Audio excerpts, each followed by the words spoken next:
So Patty, today we had a really interesting topic about micro merchant accounts and kind of are they worth it? And the answer is yes, they are. Yes, they are. And, that's been one of my favorite topics. I was so happy when we got Dustin signed up for this interview because he's really figured it out. Yes. He has a roadmap that works. Right. He has an offering that, is palatable. Right. It's something that will compete with the Squares of the world. So Yeah. I think everybody's going to get a lot out of that interview. And then I think your question from the field this week was really on point. You want to explain a little bit about that? Yeah, so I've had several interactions lately with some friends of mine in the industry that are successfully targeting specific verticals. Mm-hmm. And I think a lot of agents are nervous about that. Like, oh, I don't know if I could do that, which I understand. And so I just present kind of a phased approach of like, the practical steps of like, how do you start focusing on a vertical and how do you prepare for that and implement it? And so that's what I talk about today. And then Patty had some really interesting data for us today in the Insiders Report. Yeah, it was a rankings, customer satisfaction rankings from J.D. Power on payment processors. Right. I don't think there's any big surprises as we discussed, but it's really interesting to see that, J.D. Power I always think of as, rating automobiles, right? Right. Right. And the fact that they're really taking a fine focus, and I spoke with the people there, and they have people running this practice who have been in merchant services for 20 or 30 years. So they know what they're talking about, and I think people will find find that helpful. Yeah, I mean, probably the most interesting thing there, surprising thing was just that the whole industry has, moved in a good direction. Yeah, really moved the needle. Podcast this week is sponsored by Valor Paytech. Be great. Do James and I a favor. Go to ccsalespro.com/Valor. Sign up for a demo if you haven't done it already. I'm amazed. I'd be amazed if everybody listening has not done it, but just in case, we got some newbies. Go check it out. Yep, absolutely. Good stuff. Well, let's dive into this interview with Dustin. I'm ready if you are, Patty. I am too. Let's go. Welcome to the Merchant Sales Podcast. Hey, everybody. Patty and I are here today with Dustin Magaziner. Dustin is the managing partner at PayBright. How are you doing today, Dustin? Good. How are you? Thanks for having me here. Oh, great to see you. So we have a really interesting, maybe even controversial topic today that I'm so excited to cover. Dustin and I talked about the other day on the phone, and we're like, man, we got to do a podcast about this. So we're talking about micro merchant accounts. And as you know, Dustin, right off the bat, when I say that, many in our audience are saying, wait a minute, micro merchant accounts, we don't sell merchants under 5,000 in volume or 3,000 or whatever. So I guess my first question, since you've been here many times, I think people know your story. Tell us why our audience should even care about this. What micro merchants, why should they care about this topic? Yeah. So, first, I find it funny, right? Everyone defines micro merchant differently. Yes. I've heard some define it as under 10,000 a month. Some define it, of course, 5 or less and everywhere in between. Wherever you define it, I think that's, individual. But to us, micro merchants are a huge part of the industry. Square, was founded and built upon micro merchants, and look at where they are now. Right. To us, micro merchants are just a whole segment of the industry that are oftentimes overlooked. These are merchants that are potentially going to grow. They're going to refer. Again, I think you can look at Square and what they've been able to build on a very large scale, but they leverage the relationships with micro merchants to build a portfolio, a company of much more than micro merchants. And I think for independent agents and salespeople, they can do the same thing in their local communities and with people they know. So micro merchants are, to us, not something to be overlooked. Yeah, I love it. And so I love that you brought up Square because, of course, I want to start the conversation there. So we have to talk about Square. Micro merchants, that's kind of their claim to fame, right? You can't talk about micro merchants without bringing up Square, really. Yeah, they're almost one and the same. So Dustin, when we think about Square, and I want to think about the merchant experience, though, why are merchants going to Square right now that you mentioned like new businesses and things like that? So talk about the experience that they're getting with Square today and kind of why that's so prevalent with these micro merchants. So funny enough, I think a lot of them are going to Square because people in our industry, people that are probably listening to this podcast at times tell them to. I can't tell you how often I talk to an agent or a prospective agent, and they literally tell me that they refer merchants to Square when they're under 5,000 a month. Oh, you're too small for me and my company. Wow. You should use Square until you get to 10,000 a month and then call me. And that's just a dagger to the heart, right? Because when that merchant's doing 10 or 20,000 a month, you know what they have? They have Square payroll and a Square loan and Square POS and everything else that Square integrates. and they're used to it and their staff is used to it, and good luck getting them to switch. It's a much harder sale then than it was 6 months ago or a year ago. But overall, you asked why would somebody maybe want to look at a different program as opposed to Square that's smaller? And I think it's the same answer as any other merchant, right? Pricing, service, shopping local, and using a local person. All of the reasons that any merchant level salesperson is selling to a local business today, I think it's the same, just with a potentially smaller merchant or a startup business. Yeah, that's really interesting. But I mean, it does, as James mentioned. I mean, there's been, ISOs and agents have struggled for a while with this whole topic, and I'm wondering if you could maybe elucidate for our audience what some of the pain points are, and what PayBright is doing to address these issues.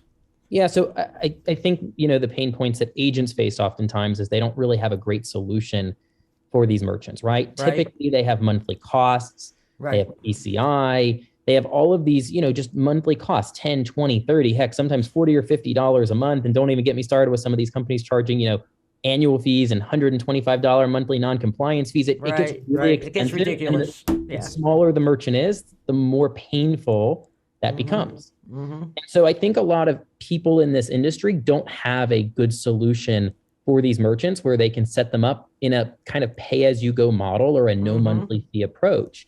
And I think that's for these smaller merchants, especially just in the past, right? So that's here at PayBright, what we do is we set them up on a program where we don't charge any monthly fees whatsoever. It's truly a pay-as-you-go type model for these merchants. And if they don't process, they don't pay. And more importantly, the sales partner isn't going negative, because I think that's the trade-off that oftentimes happen is they have a Schedule A cost, and they don't really have a solution for these merchants where someone isn't paying for it. And so I think that's oftentimes the problem they face. So what you're saying then is really like, to get rid of some of these, for lack of a better term, nuisance fees, right? when dealing with small merchants, I think so.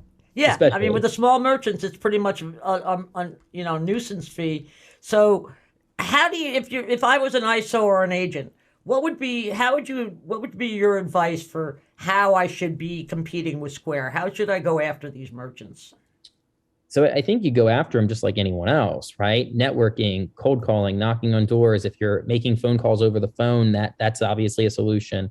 So I think the solution or the strategy for tackling these merchants is the same for everyone else. I think the difference is so many agents, tell these merchants, sorry, I don't have a solution for you, where they literally walk out the door and don't go back because the merchant's too small. And I think that's the mistake. Look, when I was out selling, I had family members who owned, small businesses, a small hair salon, for example, where at the time when we didn't have a great solution for this, I literally said, use Square. It's better for you than anything I can offer. Now, of course, they're with us today, but that's a crazy answer for somebody who's in merchant services, that you're going to say literally that you don't have a solution for somebody that's a family member, a friend, somebody that's wanting to refer you business from a networking meeting, all of these types of things. And that's the problem that I think a lot of, salespeople in our industry face, is they just don't have a solution for people they already know. They say, I want to sign up with you. And they say, sorry, I don't have a good fit for you. That's a killer for sales. That is a killer. Yeah. And I know I've have several friends and relatives who have, small businesses, really small businesses. And I've had the same thing. I've referred them to people that I know in the industry, and some of them have been good about it. Some of them have been, hey, here, I can set you up with appointment setting and, for a hair salon, for example. But a lot of them are sort of like, I go back to them a couple weeks later and they're like, oh, that was just too small for me. I didn't really want to deal with it. I'm like, yeah.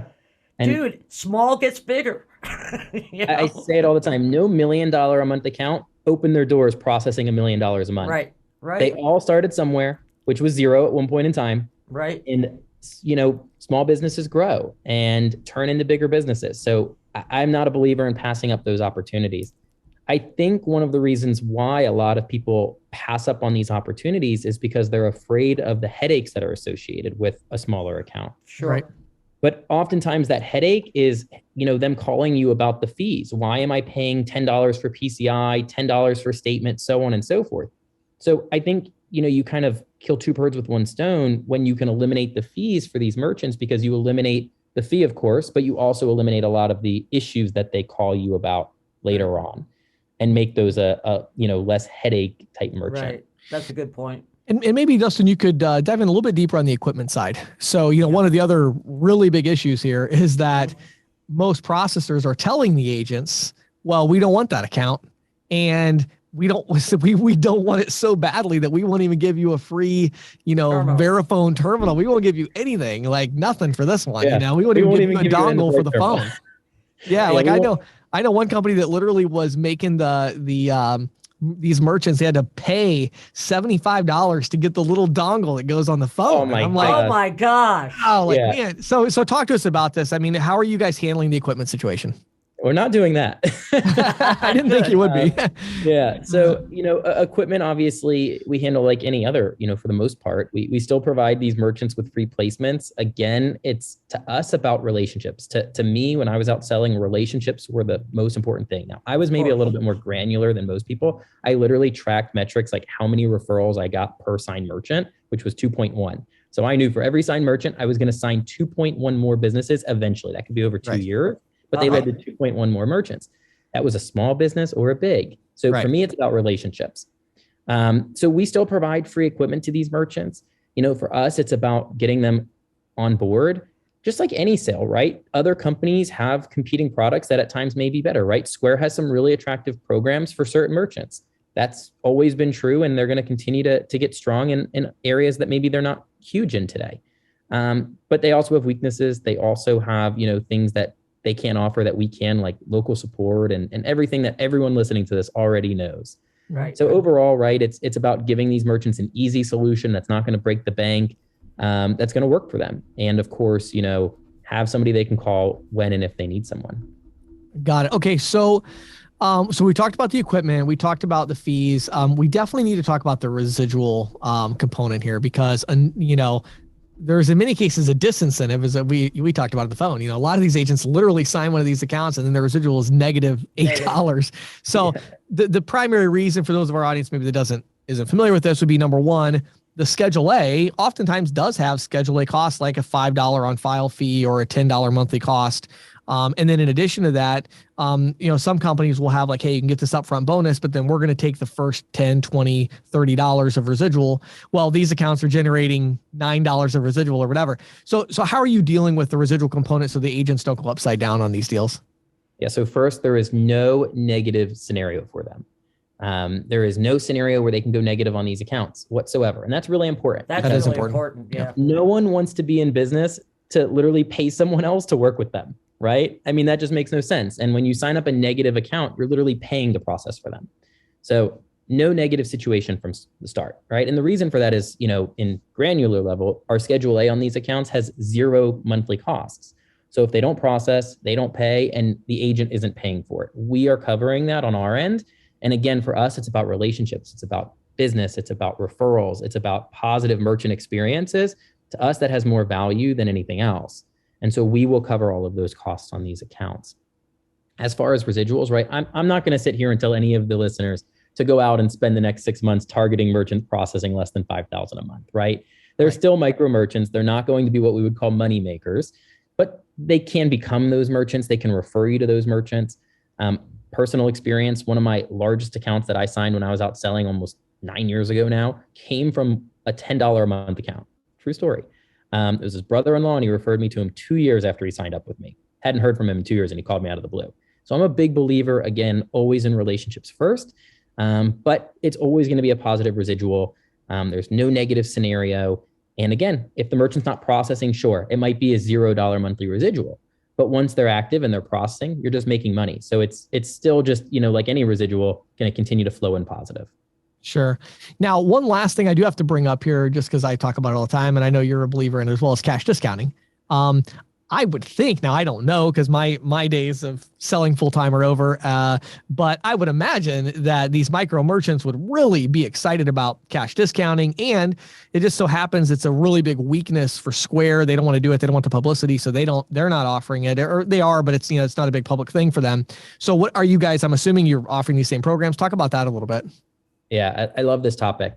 So to me, I think this is actually sometimes maybe one of the biggest strengths of not just, micro merchants, but just in general having a program like this, which is sometimes you come across a business who is really hesitant to try cash discount. And by offering them a solution where they can try it with no risk, no monthly cost, no equipment cost, entirely month to month, you might just get them over that hurdle where they say, you know what, I'll try it for 30 days. It doesn't cost me anything if I don't use your machine, right? Right. No, it doesn't. And now you get that merchant to try it. They run 2-3 days worth of transactions. I go, okay, my customers are cool with this. I'm not having any issues. And before you know it, they're using your setup instead of the competitor, the bank, or whoever they had there. So for, micro merchants or otherwise, we find it to be just an incredible offering to have to get these merchants kind of over that hump. But of course, cash discount has changed the profitability metrics. And now a merchant doing $3,000 or $4,000 a month in total, volume may be worth as much as an account that used to do 20 or 30,000 on interchange. So again, it just falls into that same equation of another reason why we should sign these merchants up. Yeah, I like that. I hadn't really thought about that with the larger ones. Now, how would that work? And we're getting into the weeds a little bit here, I guess. And we you don't have to give us too much specifics, but I'm just curious. Like, sure. I'm assuming you have like a different schedule though for like the larger accounts versus the small ones. Like, how does that work? Do agents go in and sign them up, and then once they get larger, they switch to a different schedule? Or can you give any insight on that? Yeah, so it is a different comp plan, of course, right? We are taking a loss on these merchants if they don't process. So we are taking that risk on and taking on that liability from an account perspective, right? This merchant could be on our books for 10 years, never processed $1. We've meanwhile sent out a terminal and taken that on. Right. So yeah, it is a different comp plan. But today, again, a lot of these partners don't have access to this at all. And they still have access to a normal schedule with us, right? It's not like if you have this, you have nothing else, right? You get to choose where you want to put your accounts.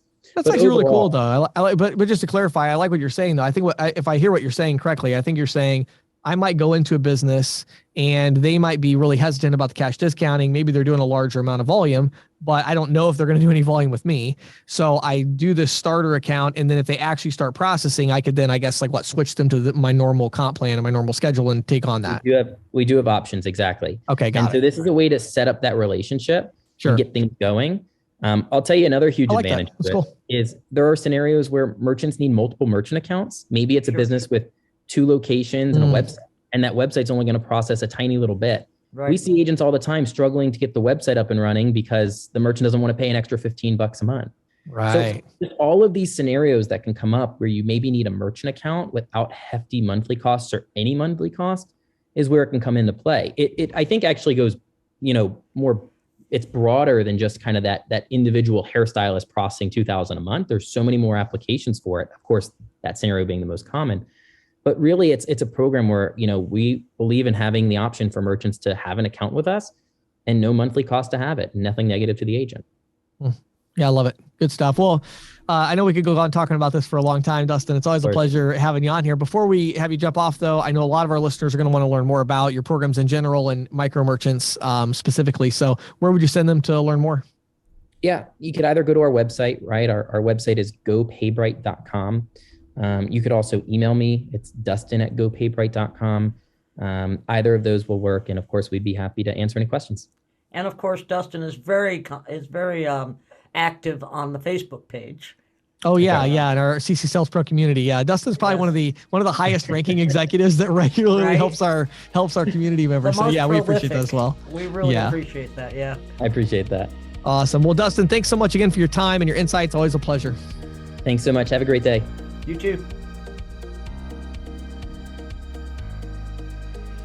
So Patty, one of the things I want to talk about as far as our sponsor, Valor Paytech, is their customer service suite or merchant service suite. I guess you call it. It's hard to, to say merchant services. Everybody thinks of something different, but customer service for merchants. It's so cool because everything is in the cloud. And so a lot of agents don't really understand this. It's like when you think about the terminal, think about like when transactions are running during the day, that those transactions are actually trapped inside of that terminal until you settle the terminal. Right. This is why if the terminal gets hit by lightning or unplugged or dumped water on, you're fried. You lost all those transactions. You can't get them. Because so having it in the cloud then means you don't run that risk anymore. Exactly. So when that transaction runs, the whole batch is stored in the cloud. And so that means the merchant can batch out from anywhere. But one of the other things it means is that you can handle merchant support a lot easier because you can remote into the terminal. You can see what's happening in real time with the merchant. And, as an agent, I don't know how many times it's been so annoying when a merchant calls, you have to drive out there, you're just guessing on the phone. When you work with Valor Paytech, you have access to this incredible dashboard, and you can actually see whether you're at the ISO level or if your ISO sets it up as an agent, but you can actually, see in there, like, are they connected to the internet? Is there power to this device right now? Right. All of these things, or even the transaction was declined. Well, let's look at a decline code. Why was it declined? All kinds. So there's just tons of things like that you can see. And I think having that visibility is really powerful when you're kind of designing your customer support, your merchant support infrastructure. Yeah, I really do. So if you haven't already, go to ccsalespro.com/Valor. Check it out. Get a demo. Ask them some of your piercing questions, and see what you think. And now, here is Questions from the Field with James Shepard. So in this episode of Questions from the Field, Patty, I want to talk about vertical integration and what does it really take to kind of come in and dominate a particular vertical, a particular business type. Right.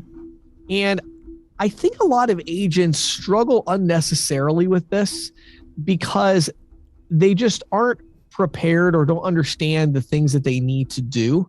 So to make that, to hone in on that particular vertical, right? That is because it's different for hairdressers, say, versus pizza parlors and what they need, right? Yeah. Right. Yeah. So I think, and I'll even, I'll give you a specific example. So I actually had lunch with some really good friends of mine. It's a couple that they got into the industry watching my videos. I referred them to a payment processor that they're still with. And recently I was at that processor's annual summit. And so I had lunch with them and was able to talk to them. Right. And, they've been able to go after bars and primarily bars and restaurants, and they sell cash discounting. Mm-hmm. And without giving away any of their trade secrets, they've gotten really, really good at it. And as a result, they make, a really good living, and they're growing doing this. So, and again, their retention is they lose businesses only when that business goes out of business. Yeah. Really don't you think that the cash discounting plays a big role in that? I mean, once you're sort of on that program, yes and no. Yes, but again, in their case, they're so tightly integrated with the point of sale system that it would be very difficult. I think the technology is actually playing a bigger role in the retention, but then of course, cash discounting is playing a big role in their revenue and their profits. And especially for verticals like bars and restaurants. I mean, the BOS integration is so important. It's so important. So that's really what I want to talk about. So what I want to talk about here is many of you that are our listeners, if you're kind of stuck and you're like, James, you and Patty are always talking about, ISV integration and vertical focus and all this, and I'm still like feet on the street, what do I do? Right. I just want to give you a little bit of a roadmap. Number one, my first piece of advice is keep doing exactly what you're doing most of the time. Right. I don't advise that, I'm just going to switch and I'm going to go all in on, hair salons. That's all I'm going to sell. That's not a good idea. Yeah, right. Because you're not going to be very good at it initially. Just sorry to tell you that, but you're really not. So that's a bad idea. So I like the 80-20 rule. I really believe you should always be spending 20% of your time on things that are future focused. Right. And we were talking right before we recorded this podcast. We started recording a little late because I was talking to Patty and Dustin about something I'm working on right now. Right. That's totally different than anything I have. And maybe that'll come to fruition. Maybe it won't. But I'm spending a small percentage of my time on it, probably about 5% of my time on that particular deal. And I have several deals like that in the works. One of them will work out well for me, and it will slowly take a greater and greater percentage of my time. When I think about ISO AMP, our statement analysis. That was just what I was going to say. When you started off ISO AMP, it was like 5 or 10% of your time. Yes. And then as it grew, it got to like 130% of my time. Right. I wasn't going to say that, but you said it. Yeah. Now we're back down to like 25 or 30. But yeah, it's, but that was something where I had several things going, and then it was like, hey, kind of all the stars are aligning here. And this is, the automation is there. The image recognition technology is there. Let's do this. So in the same way as an agent or an ISO, keep doing what you're doing 80% of the time, but take 20% and think about, okay, what's a vertical that I connect with that I like, where maybe there's some opportunity. And then what you do is you take time to prepare to sell that vertical. You'll notice in the interview we did last week with Donnie Troy, and you can tell the intentionality that as he talks about, right. Well, I got my terminal provider in place. And, it's like, you got to take a step back and say, okay, hold on a minute. So what am I going to sell? Let's say it's a hair salon. Okay. What am I going to sell a small hair salon? Maybe a micro merchant, like we just talked to Dustin about. So you're thinking about that. And then you're like, okay, what about a, medium-sized hair salon? What about a big hair salon? What if I get a multiple location hair salon that wants things, go and, go online or, go somewhere, get the last, 6 editions of several industry magazines for hair salons and read those. Look and see what are the other vendors out there that are competing with me. Right. Check out the ads, Right. One of my favorite things to do when I'm looking at something like this is I will go out in the field. I actually did this not too long ago. I should have talked about it on the podcast. Maybe it was 8 months ago, but I was doing a totally different thing I won't talk about now, but it was dealing with a specific vertical and with one of my technology companies. And I personally walked into about 15 businesses in my area driving around. Right. I literally didn't have anything to sell them. I don't sell payment processing personally. I work through all my consulting clients to do that. So I went out in the field and I just walked in and said, introduced myself. Hey, my name is James Shepard. I'm working on starting a new business. It's a technology company. And here's what we're talking about doing. And I just wanted to see if you give me your opinion. What do you think about that? That's something that you need, So, say it's hair salons is the example we're using. I would go to 20 hair salons and just say, look, I'm not here to sell you anything. I'm an entrepreneur. I'm a business owner, just like you, small business owner. And I haven't even started my business yet. It's going to be a couple of months. But I'm just curious when it comes to payment processing, what are the pain points? Do you have a point of sale system? Are you doing appointment scheduling? How are people making payments? Like, does any of that matter to you? Right. Do you even care about that? Right. So, you could even do it on the phone and you could call places and do that. So doing the survey approach, get some information, right? Then again, you take that time to say, okay, so I know which vertical I want to go after. I've talked to a bunch of them, again, at least 10 or 20 that you want to talk to before you even do anything else. You're not even selling anything. You're just talking to them. And then you're like, okay, so now I know what they want. Now you go and find your technology solutions and you line that up. Meets those. Yeah, sure. Right. Get your demo units, play with them. Right. So this whole process is taking, 30, maybe 60 days. And you're just spending 20% of your time on this and you're focused on maybe 10% of your time initially, whatever it is, spending some time on it. And then eventually you're like, you know what? I think I've got everything in place. Now and again, saying you have everything in place, that's going to mean reaching out to the point of sale company. Right. And saying, hey, you know what? If I'm going to sell for you guys, I need to have this specific non-cash adjustment here. I need this language. I need whatever, right? And maybe they say, well, we're not willing to do that. Okay, find somebody else, right? So you're getting everything lined up and you have to deal with these people. You have to make these phone calls. You have to talk to people. You have to communicate. And so get it all lined up, then take that 20% that you were spending getting everything ready. Now that 20% is prospecting time for this new venture, right? You go out, sign some people up, get 10, 20 accounts under your belt, then go from 20% of your time to 30, 40, 50. And eventually it could take over what you're doing and you could really be, you could really dominate that niche and, have a lot of leverage in that particular vertical in your market. So you're talking about taking a phased approach to implementation. Exactly. Don't just jump in with both feet. You got to sort of scope out the market. Yeah, because, the truth is a lot of times, I would say, and my wife, Christina, would definitely back me up here. I would say the vast majority of my ideas are terrible. Unfortunately for me, they all sound fantastic. You know what I mean? When I have an idea, I can present it. It's like, wow, that sounds great. And one thing I learned early on as an entrepreneur and a salesperson, we are very good at selling people on our ideas. And that's good. That's a strength, but it's also a weakness too, because you get this kind of confirmation bias where everybody's like, well, that sounds like a great idea. Well, there's only one way for you to actually know if it's a good idea, and that is to do it. Right. So you don't want to empty your current pipeline and just forget about everything you're doing so you can see if this idea works. That's a really bad idea because your idea might not be good and you may have false assumptions. And there's a lot of times where, I remember so many times, oh my goodness, so many times. I remember one time I was going after chiropractors. This is like 8 years ago.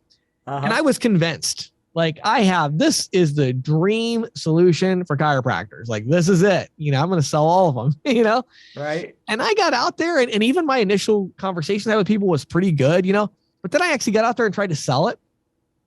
I mean, I think I sold maybe 2. Wow.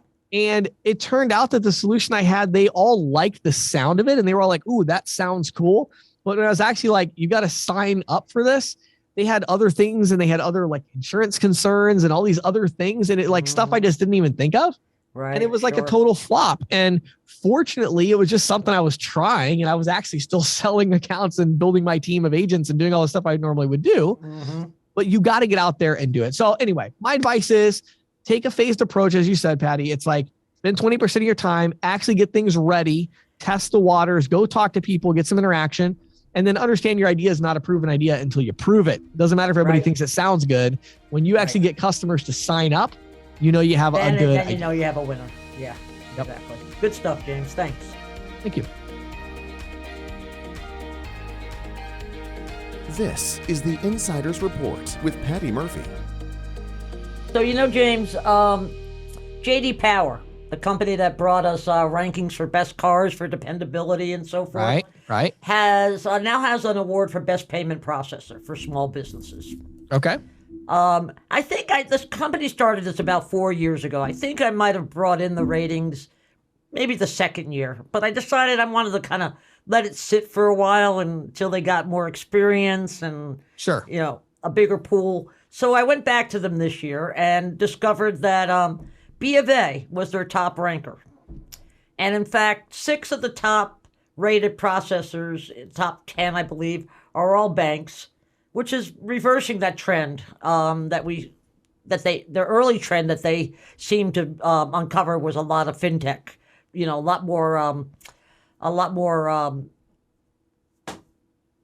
customer ISVs? Satisfaction. Oh, right. A better customer experience with an ISV versus with a bank. Right. So anyway, the company starts off the ranking processor with the Strawhecker Group's annual acquirer rankings. Okay. And they hone in on the top 20. Then they go out and they survey thousands of small businesses on satisfaction with various aspects of the processing relationships.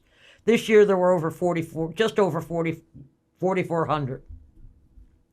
And key trends that came through clearly, according to Paul McAdam, who oversaw the study, are that payment processors have really stepped up their games during the past year, with big banks leading the way towards a significant surge in merchant satisfaction. Overall satisfaction with merchant services providers rose 23 points. It's on a scale of 1,000, and it was 863 versus 840 last year. With the top providers, B of A and Chase, seeing increases of 45 and 35 points respectively, which is, pretty significant. Right. J.D. Power said it also saw significant satisfaction gains with cost in the areas of cost and customer interactions.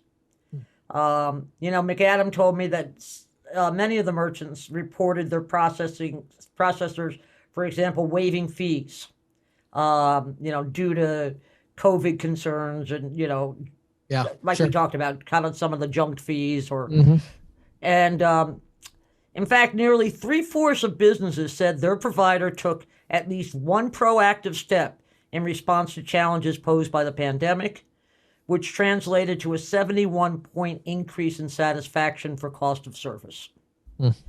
Some specific actions, of course, are discounted products and services, updated fraud controls, faster funding. I thought what was really interesting was the faster funding. Nearly 2/3 of the merchants queried said car payments are being settled or posted on a same-day or next-day basis. Much of that, of course, is for a fee, but merchants feel it's worth the extra money to get their money faster. Sure. So anyway, here's the top 16 acquirers in terms of customer satisfaction. Okay.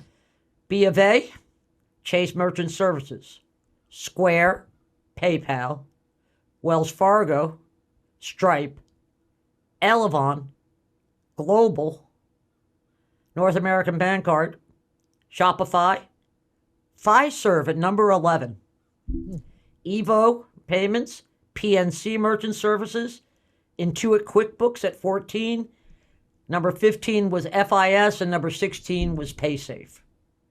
Now, it's worth noting that these overall satisfaction rates, like for NAB and Global, Fiserv, FIS, reflect the corporate results, meaning they include the various sub-brands, like of course. Heartland and Clover and WorldPay. And it's also worth noting that the two banks listed, Wells Fargo, or two of the banks listed, Wells Fargo and PNC, are part of Fiserv. There's some of those original First Data cooperative partnerships. Sure. I would imagine a lot of it was, kind of the perception of the merchant in terms of who they process with. Exactly. Right. If they said I process with Wells Fargo, then they would put that with Wells Fargo. If they said I process with FIS, yeah. Right. And some of them might have even been saying I process with First Data. Right. I would imagine.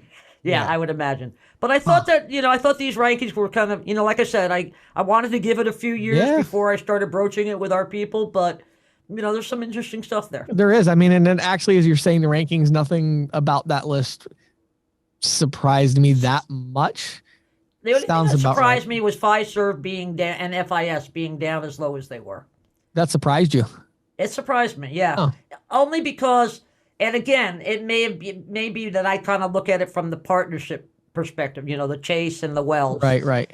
Which, not Chase, excuse me, PNC and Wells, which are definitely up there. And I guess that's, when I look at things like Fiserv, I don't necessarily think of it in terms of Clover. I think of it in terms of like the legacy relationships. Sure. Well, I think what's important to realize too, though, is, these different business models, when you talk about, Chase and these others, I mean, they don't have the big independent sales channel anymore. Right.